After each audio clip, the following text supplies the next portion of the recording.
A poor girl, annoyed with her ex, kisses a stranger without knowing he is a millionaire.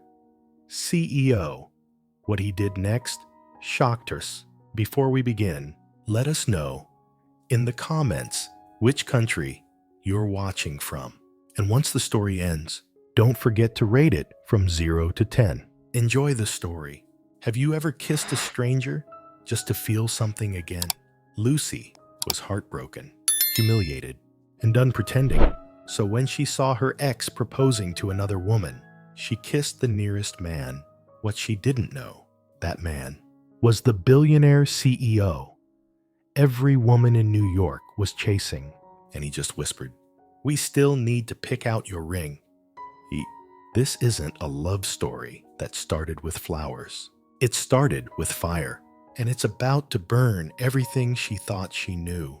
The kiss that wasn't meant to matter. Lucy Cooper's morning had already collapsed before it even began. The coffee machine broke. Her train was delayed, and a pigeon, yes, a real New York pigeon, dropped a blessing on her shoulder right as she stepped out of her apartment. But none of that compared to what happened next. She was just passing by the jewelry store window on Fifth Avenue, tired, invisible, small, when her heart dropped. There he was, Ryan Carter, the man who once told her, "I don't believe in love anymore," now standing under crystal lights, sliding a diamond the size of Jupiter onto another woman's hand. She should have walked away, should have let it go, but her legs betrayed her. Her soul froze in place, and for a moment, she watched him smile a smile he'd never given her. That woman, flawless, laughing, perfect, leaned in and said, "I can't wait to be the future Mrs. Carter." Lucy felt the ground shift under her. She ducked behind a necklace display, her heart thudding like it still belonged to him. But fate wasn't done being cruel, because Ryan saw her and smiled. That smug, condescending, "I moved on first" smile. She forced a laugh, forced words, but inside, her heart was unraveling. "You still live here?" he asked, like she was leftover dust. "And you still breathe?" She shot back. Samantha, his perfect fiancée, clung tighter to his arm, like Lucy was something contagious. "You look the same," she purred. "Like time hasn't passed." Lucy smiled coldly. "And you look filtered." The tension cut like broken glass. "Are you still single?" Ryan pressed. That did it. The last crack in her armor broke. She didn't think. She didn't plan. She just felt an arm wrap around her. Warm, strong, calm, and a voice whispered at her ear, "Sorry I'm late." "Sweetheart." Lucy turned. Tall, quiet, unfazed. This man, this stranger, rested a hand on her shoulder, like he'd known her forever. And before logic could protest, she did the unthinkable. She kissed him right there, in the middle of the store, in front of her ex and his new diamond. And the strangest thing, he kissed her back, like it meant something. When she pulled away, breathless and shaking, she turned to Ryan and whispered, "What were you saying again?" Ryan looked like he'd seen a ghost, and just as Lucy tried to retreat from the chaos she had created, the stranger leaned in again with a quiet smirk. "We still need to pick out that wedding ring." "Darling," she blinked. "Wedding?" He took her hand and walked her away. The store, the shame, the old version of herself left behind in silence. She didn't know who he was, didn't even catch his name. But as the doors closed behind them, she had one burning question. Who kisses a stranger back like that? Chapter 1. The stranger I shouldn't have kissed. I didn't plan on kissing anyone that day. Honestly, I barely had the energy to make eye contact with the barista, let alone fake a smile. But my life, specifically, has always had a thing for chaos. 1 second. I was hiding behind a jewelry display, watching my ex-boyfriend slip a diamond onto another woman's hand. The next, I was kissing a stranger. Not just any stranger. He was calm, still, as if my impulsive, slightly desperate kiss didn't faze him at all, like he'd been kissed by strangers before and honestly preferred it that way. He didn't pull away. He kissed me back, soft, firm, and terrifyingly natural. And then he said it. "Shall we go?" "Darling, we still need to pick out that wedding ring." "What?" I blinked up at him, and for the first time, I saw his face. Actually saw it. Clean jawline, dark eyes that didn't flinch, a suit that looked like it could pay my rent for 6 months, and a voice that didn't ask for permission. I let him lead me out of the store like we were some long-lost lovers running away from a bad sitcom. Only I wasn't laughing. I was trying to remember how to breathe. We stopped 2 floors down, right by the fountains in the center of the mall. That's when I finally got the courage to ask, "What just happened?" He turned to me, one eyebrow raised, like this was all mildly amusing. "Apparently, you kissed me." "And you kissed me back." "Of course. Would have been rude not to." "Rude." He said it like we were discussing etiquette over brunch. Like what just happened wasn't the most impulsive, humiliating, oddly satisfying moment of my entire adult life. I folded my arms. "You say that like it was some toast at a wedding." He tilted his head. "Wasn't it? Was this man serious?" "Who are you?" I asked, because the world had officially gone mad. His lips twitched. "You really don't know?" "No." He seemed almost delighted by that. "Nicholas," he said. "Nicholas Scott." The name hit me like a slap. I laughed.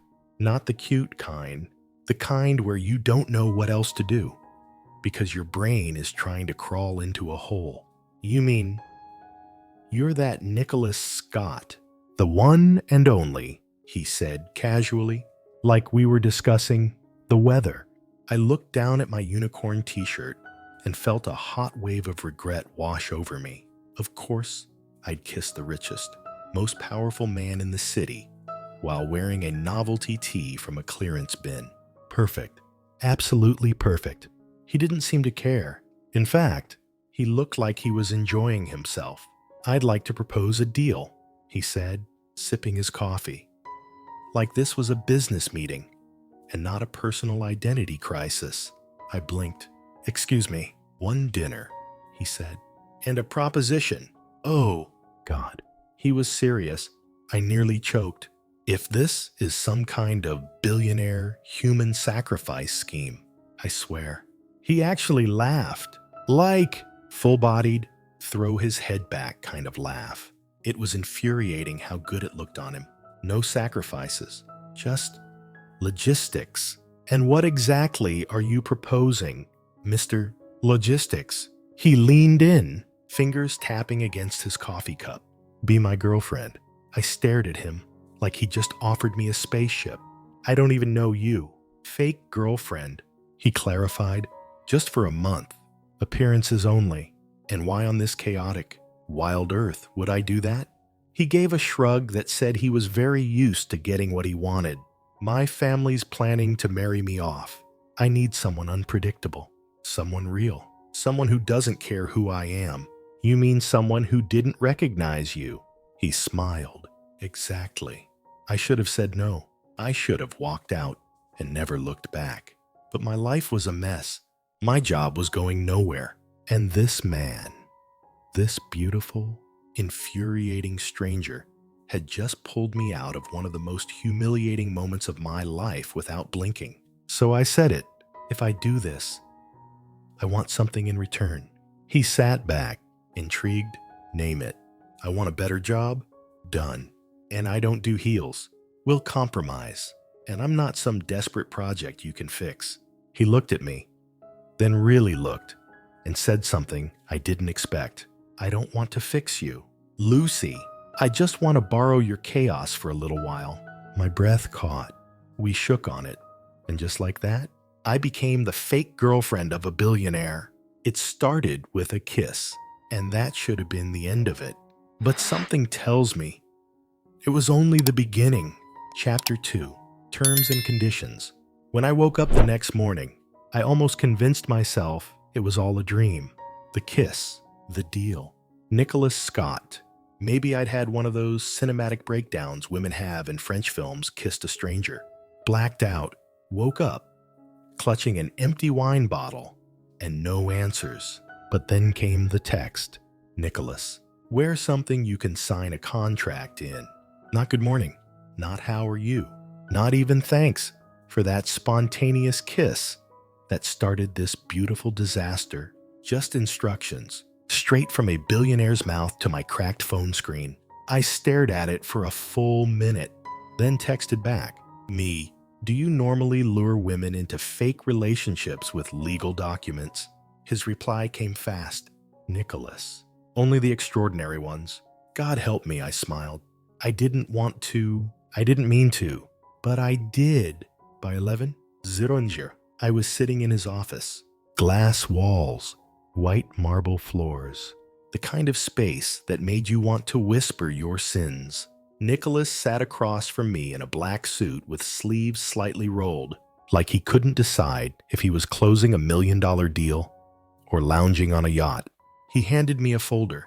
I had legal draft something simple. He said, clear expectations, mutual protection, minimal drama, minimal drama. I raised an eyebrow.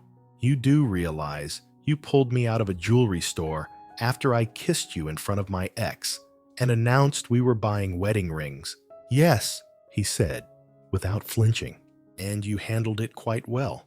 I opened the folder. There it was, a real, printed, beautifully bound contract, 10 pages, tiny font, with words like non-disclosure, exclusive appearance, and emotional discretion. I let out a low whistle. You weren't kidding. I never do. I scanned the paragraphs, my eyes landing on the parts that mattered. I would appear publicly as his girlfriend. I would attend family dinners, social events, and interviews if needed. I would maintain the illusion flawlessly.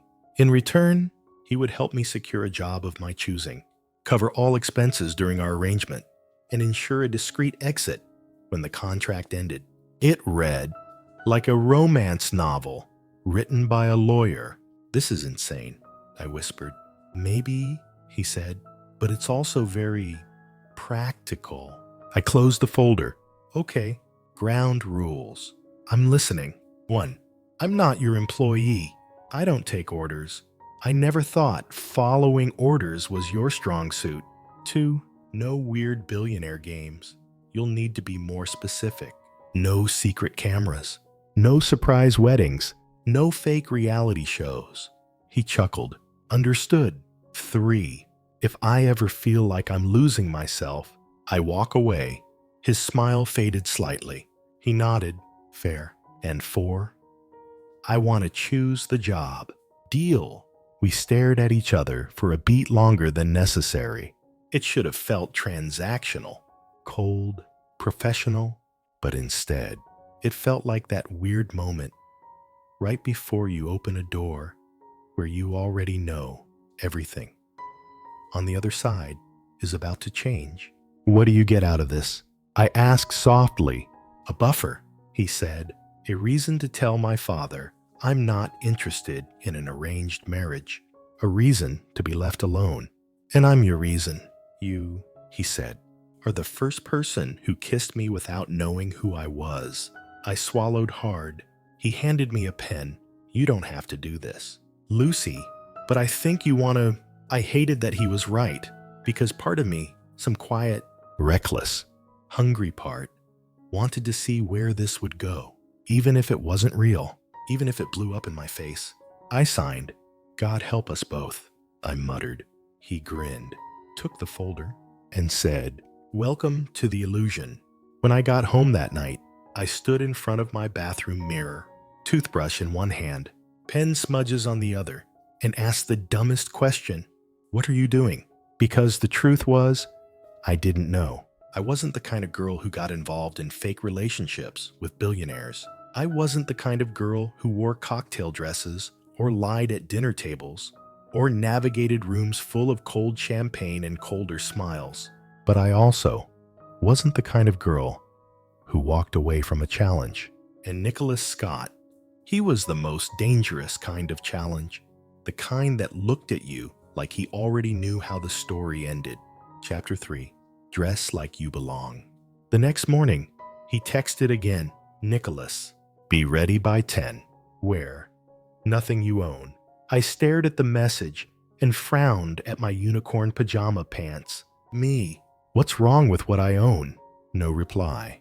10 minutes later, a black car pulled up in front of my building.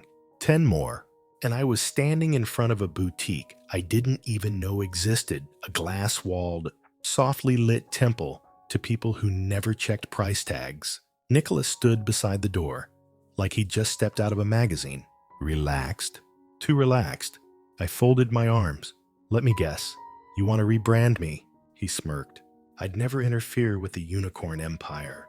I just think she deserves a vacation. I walked past him and into a world I didn't belong in. The first dress I touched cost more than my monthly rent. The second one, it didn't have a price tag, just a whispered warning from a sales associate. That piece is exclusive? Great. So exclusive I'd need to sell an organ. But Nicholas sat on a cream leather bench, legs crossed, watching me with a look I couldn't quite decode. Not judgment, not approval, something softer, like curiosity, or maybe disbelief that I hadn't bolted yet. This isn't me, I muttered under my breath as I walked into the changing room. Not yet, he said, but it could be, and I hated how part of me wanted to believe him.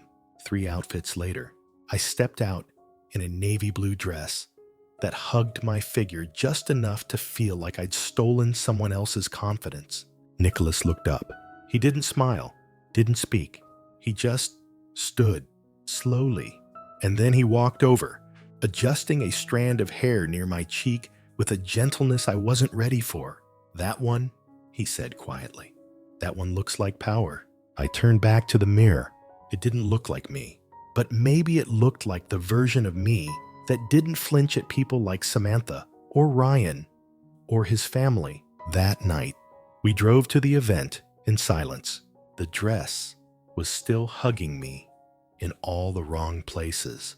My heels were cutting into my ankles, and the jewelry Nicholas had picked out sparkled too loud for someone like me. I'm going to trip and ruin your reputation, I muttered, gripping the side of the car door like it might eject me before arrival.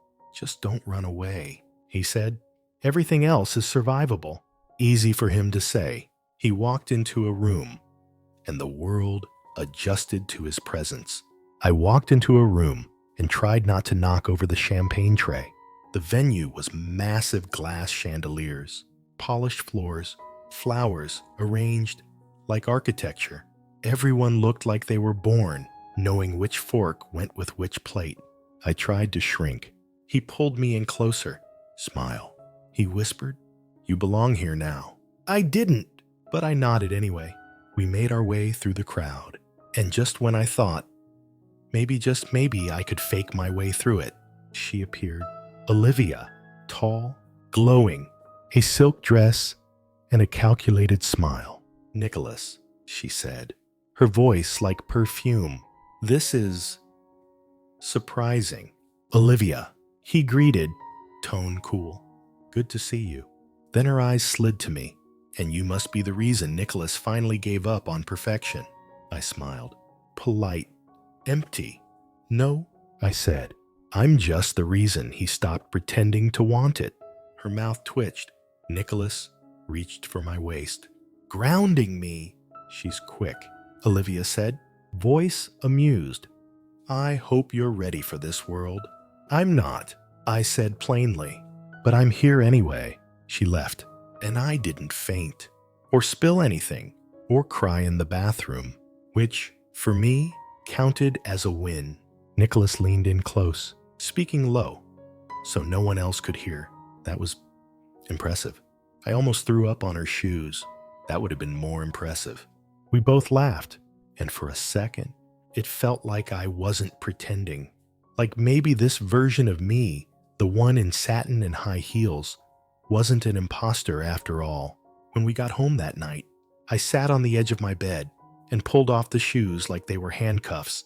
I stared at the dress hanging over the back of my chair and thought about the girl in the mirror, the one who smiled through judgment, the one who didn't back down from Olivia, the one who didn't need saving, but maybe liked the idea of someone standing beside her anyway.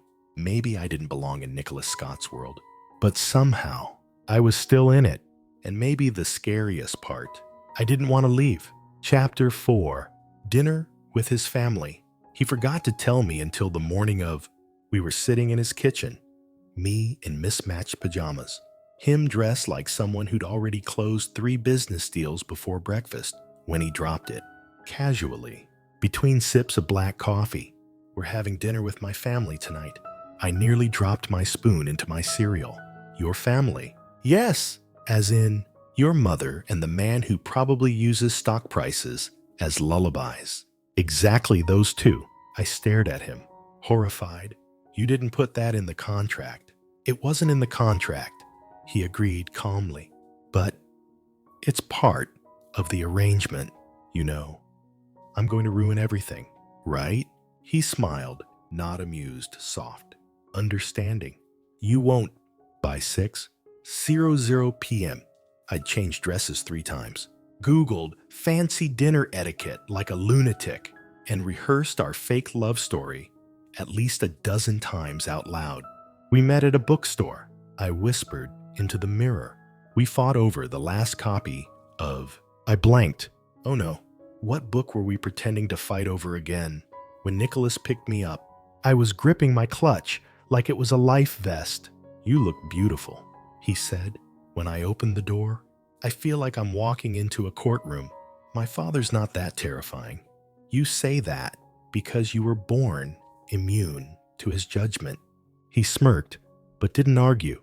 The Scott family estate looked exactly like I expected. Perfect. The kind of perfection that felt quiet, heavy, not warm.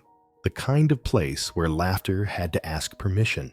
His mother was the first to greet us. Warm eyes, pearls, the kind of smile that had seen a lot and learned not to show everything it knew. Lucy, she said, holding out her hands. We were starting to think Nicholas would die alone. He still might, I muttered. Before I could stop myself, she laughed. Genuinely. Nicholas shot me a look. She's charming, his mother said. I like her already. Dinner began smoothly. I kept my answers short but real. Said I worked in writing, hated rush hour, liked cheap coffee and good bookstores. His mother loved it. She leaned in with interest, asked how we met. Before I could answer, Nicholas jumped in. We both reached for the same book. He said smoothly. She tried to wrestle it from me. I smiled, catching on. He claimed he'd seen it first. I claimed he was a liar. She challenged me to coffee, said if I could convince her I deserved the book, she'd let me have it. He lost, I added with a shrug. His mom laughed again, clearly enjoying the story. Then the door opened, and everything shifted. His father entered like a storm in a silk suit, tall, straight-backed, eyes that didn't blink. He didn't shake my hand, just looked at me like I was a math problem missing a variable. This is Lucy, he asked. Yes, Nicholas replied, tone clipped. His father nodded slowly, sat down. You've always been against serious relationships, he said. And now you show up with a stranger. Silence, heavy, unbreathing. I didn't flinch. Love has its own timing, I said, meeting his stare. Nicholas's mother smiled. Pleased? His father didn't. And how did this love begin? Bookstore. Nicholas repeated. Same book. I smiled, playing along. He was arrogant. I was right. A few beats of tension passed. Then something shifted. His father nodded once, not convinced, but not attacking. That was the best I was going to get. The rest of dinner passed in a blur of carefully chosen words and stolen glances across the table. At one point, Nicholas's hand brushed mine beneath the tablecloth. I froze. He didn't pull away, and neither did I. On the drive home, The silence between us wasn't awkward. It was something else. Loaded, curious, heavy in a different way. "You okay?" he asked, eyes on the road. "Your dad almost melted my soul with one look. He does that to everyone." "Did he buy it?" Nicholas was quiet for a moment. "He has doubts." "Great. But he didn't call us out." I exhaled slowly. One dinner down. He glanced over. Many more to come. So this is my life now, for the next few weeks. And then he didn't answer, just smiled faintly, one thing at a time. Lucy, later that night, back in my apartment, I took off the earrings he'd picked, stared at them in my hand. They were real, and so was the smile his mother gave me, and the brush of his fingers beneath the table, and the way his voice softened when he said my name. So why did it feel like I was still pretending? Why did it scare me more? That maybe I wasn't? Here is step 9, chapter 5, Media Storm, told in rich, immersive storytelling form, emotionally driven, with a shift from personal discomfort to public exposure, a new kind of pressure Lucy never saw coming. Chapter 5, Media Storm. It started with a buzz. My phone lit up at 6:43 vibrating against the nightstand like it was trying to warn me. I ignored it. Then another buzz, and another. By the time I opened my eyes, I had 12 missed messages, 5 missed calls, and 1 notification that made my stomach twist. Breaking. Billionaire Nicholas Scott, spotted with mystery woman, who is she? My heart dropped. There it was, a photo of me, smiling, awkwardly, in a navy dress. My arm looped through Nicholas's at his family's event. We were mid-step, his head turned toward mine, like he was about to kiss me. I looked happy. Worse, I looked in love. The article headline screamed across the screen in bold, all caps. The woman who stole the most untouchable heart in New York. I dropped the phone like it burned. A minute later, it rang again. Nicholas.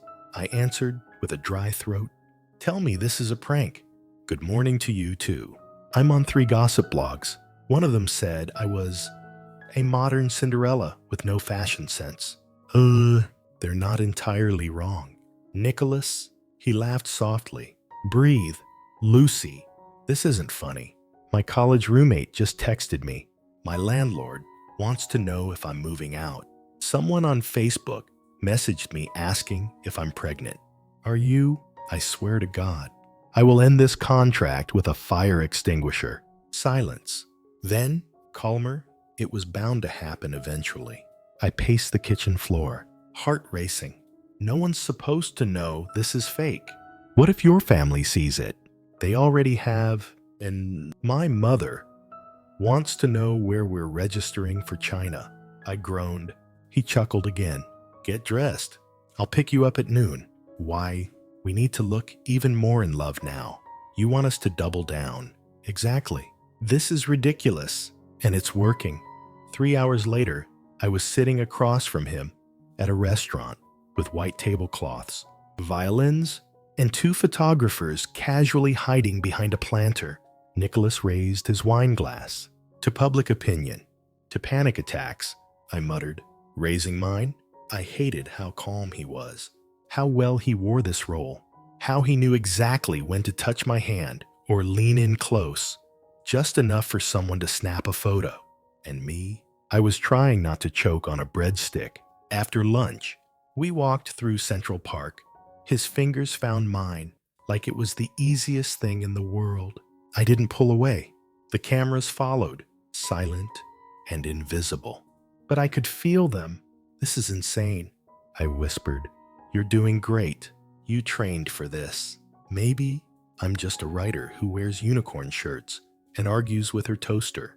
And yet, you're handling this better than most actresses I know.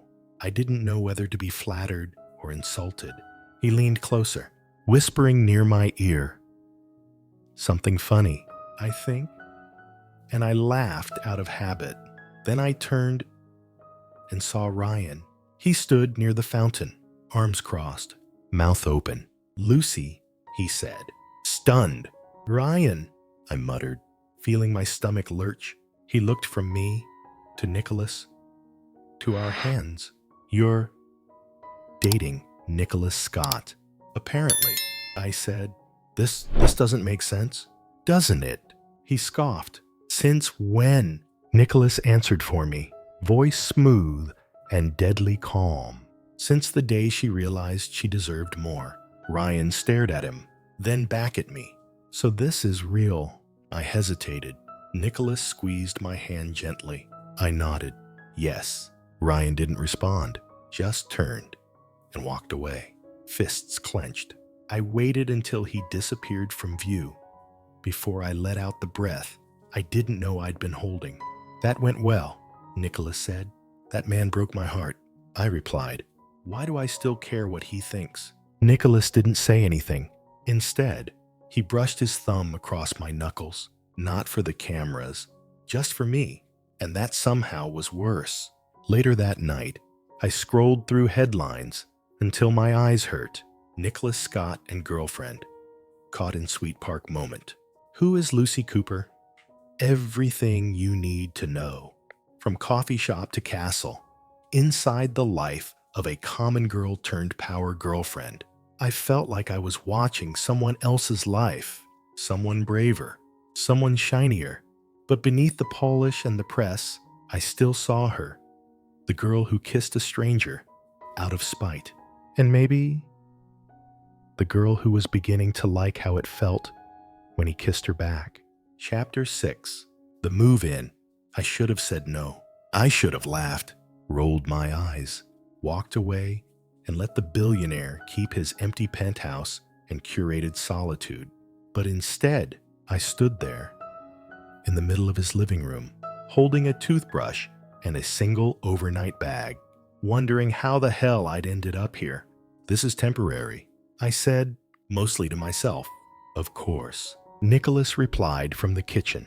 He was barefoot, sleeves rolled, opening a bottle of wine. Like this wasn't the strangest moment of my life.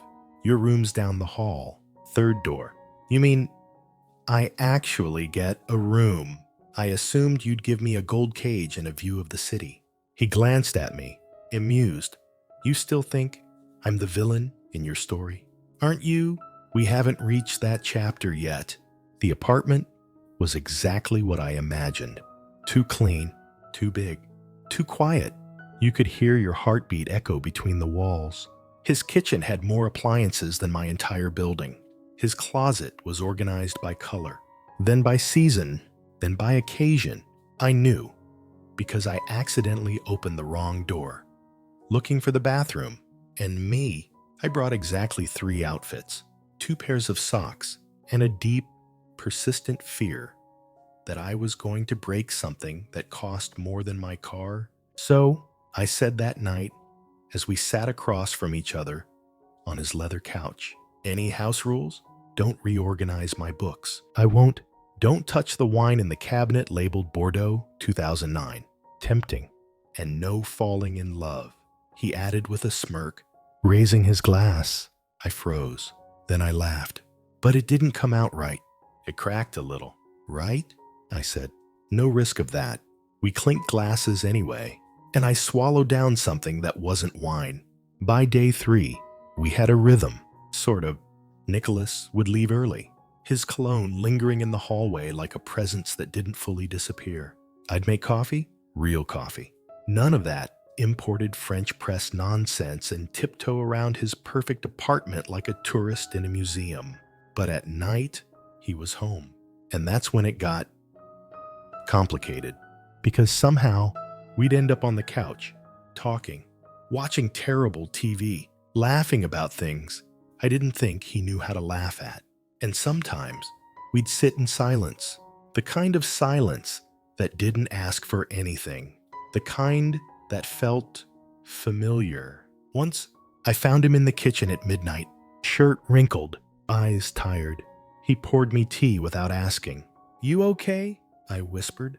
"You ever have everything and still feel like you're missing something?" I didn't answer, because I knew exactly what he meant. One morning, I came out wearing a giant hoodie and mismatched socks. He looked up from his newspaper, expression unreadable. You know, you have a closet full of designer clothes now, and yet I choose chaos. It's impressive. You're lucky I'm even wearing pants. He grinned into his coffee. Remind me again why I thought this was a good idea. I leaned against the kitchen island. Because you're lonely, and I'm reckless. He met my eyes, and something passed between us that I didn't know how to name. Then he said it. You make this place feel less empty. I laughed softly. That's only because I leave socks everywhere. No, he said. It's something else. I didn't ask what. Because if he answered, I don't think I was ready to hear it. The night of the next event, I stood in the mirror, adjusting the necklace he gave me. Small, delicate, too beautiful.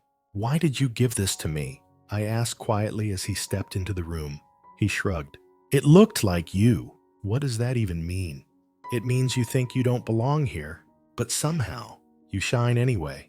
I didn't respond because something in my chest was aching, like I was getting used to something I'd have to give up, and I hated how part of me didn't want to give it up anymore.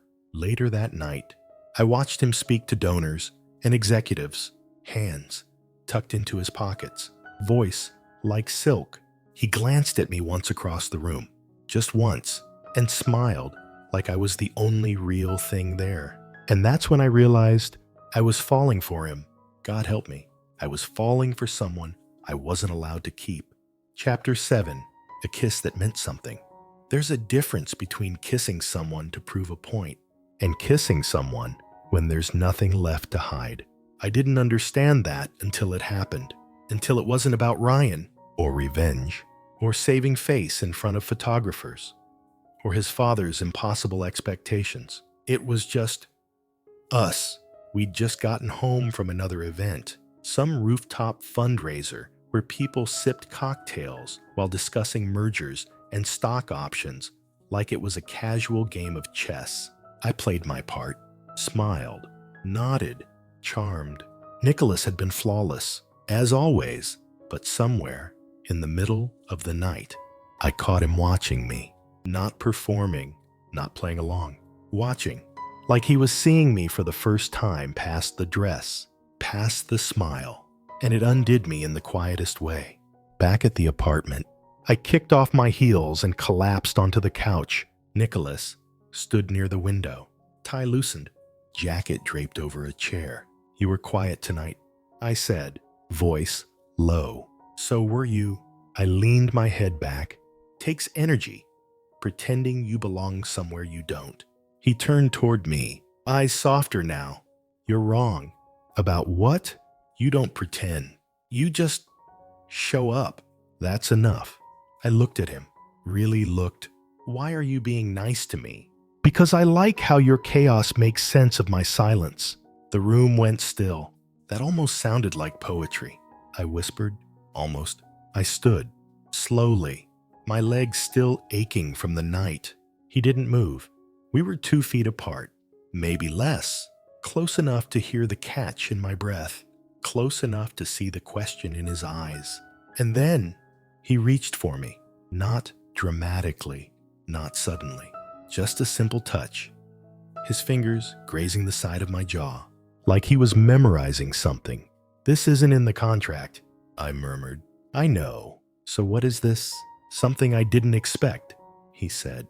But I'm not pretending anymore. And then he kissed me, not for the cameras, not to prove anything. It wasn't sharp or urgent. It was slow, careful, like we had all the time in the world to say everything we hadn't said with words. It was the kind of kiss that asks a question and answers it in the same breath. When we finally pulled apart, I couldn't breathe. He rested his forehead against mine and whispered, I don't know where this ends, Lucy, but I stopped caring the moment I kissed you. I didn't respond because I was afraid that if I spoke, I'd ruin it, that I'd say something sarcastic or afraid and break whatever spell was wrapping itself around us. So I just stood there, letting his breath fall softly against my skin. And for the first time in a long time, I didn't feel like I had to run. Later, alone in the guest room, I sat on the edge of the bed, staring at the necklace he'd given me. It shimmered in the dark, like it knew what had just happened, like it had witnessed something neither of us could take back. It was just a kiss. I whispered to the quiet, but I knew that wasn't true, because kisses like that don't get undone. They don't fade. They echo. And this one was going to change everything. Chapter 8. The test. The morning after the kiss. I didn't know how to act. Should I say something? Should I pretend it didn't happen? Should I run? I did none of those things. I made coffee, barefoot, wearing one of his button-downs I'd stolen from the laundry basket. I didn't know why. It just felt like armor. Or maybe a confession. Nicholas walked into the kitchen 10 minutes later. His eyes met mine, then dropped to the shirt. Is that mine? Technically, it was unattended property. Technically, he said, pouring his coffee. You're still pretending not to be terrified. I blinked. Terrified of what? What comes after that kiss? And just like that, the silence became unbearable. The next blow came in the form of a phone call that afternoon. Nicholas was in his office. I was on the balcony, trying to finish an article. I was ghostwriting for a skincare blog. His voice turned cold, clipped, formal. I stepped inside just as he hung up. What happened? My father, he said. He wants to meet you again.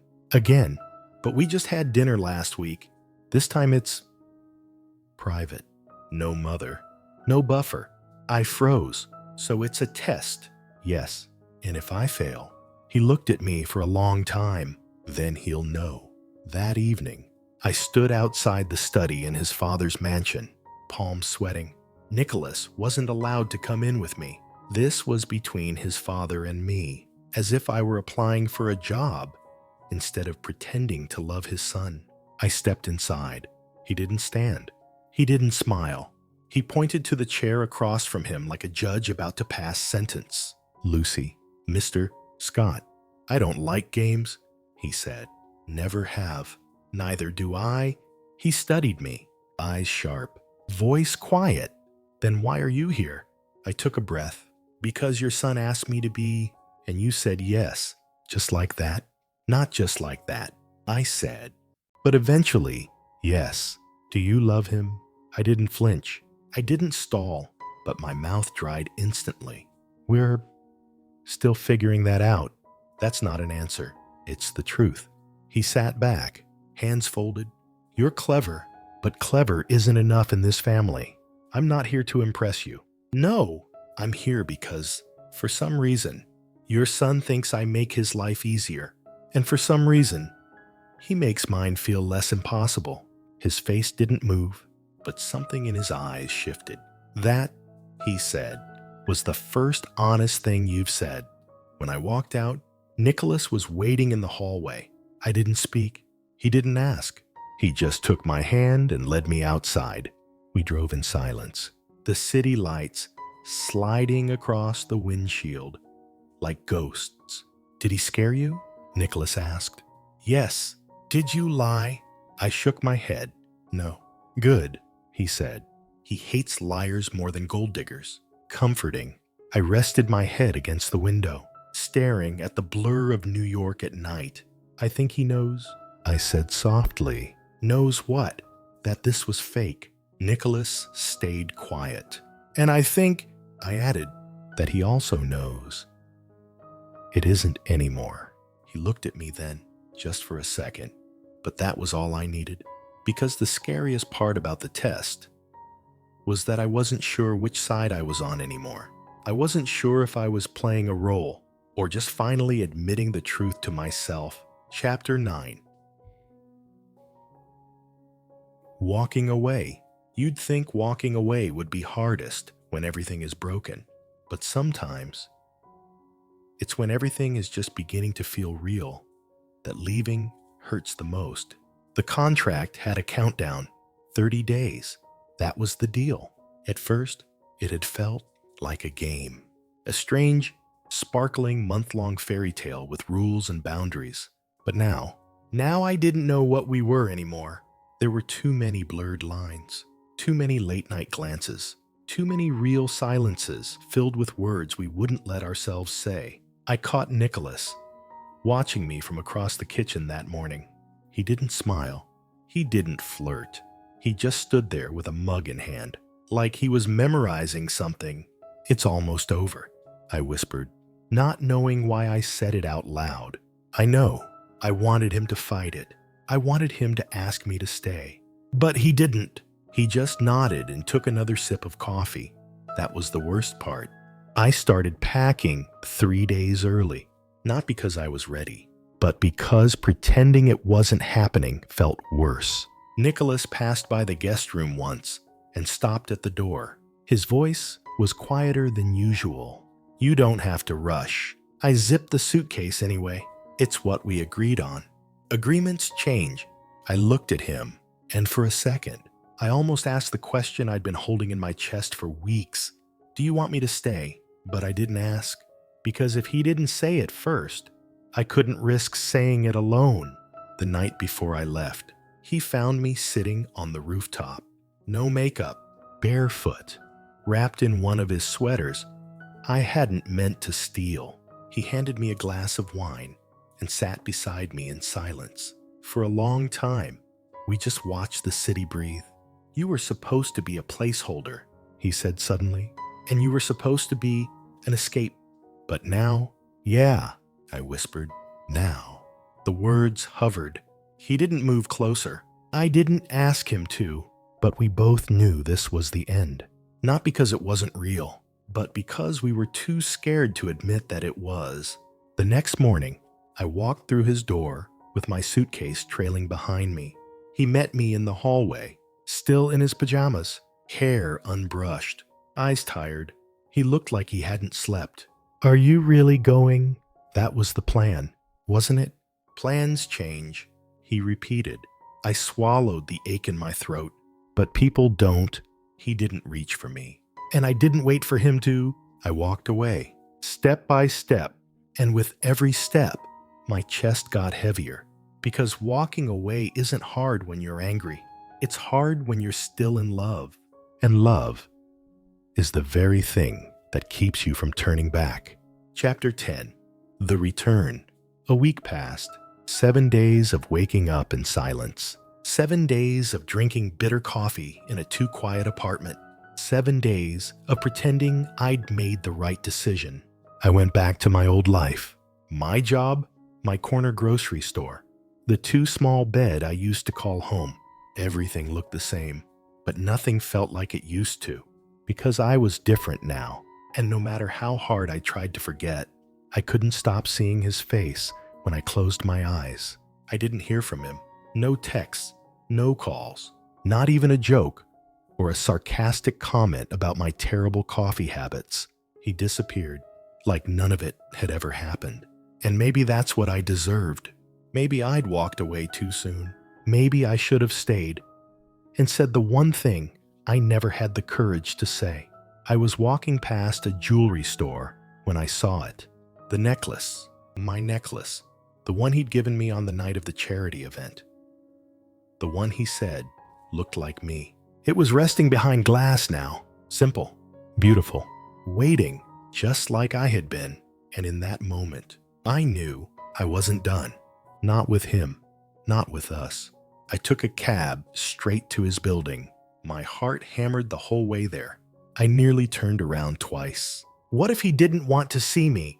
What if I'd been wrong about everything? What if he'd already moved on? But I rang the bell anyway, and then I waited.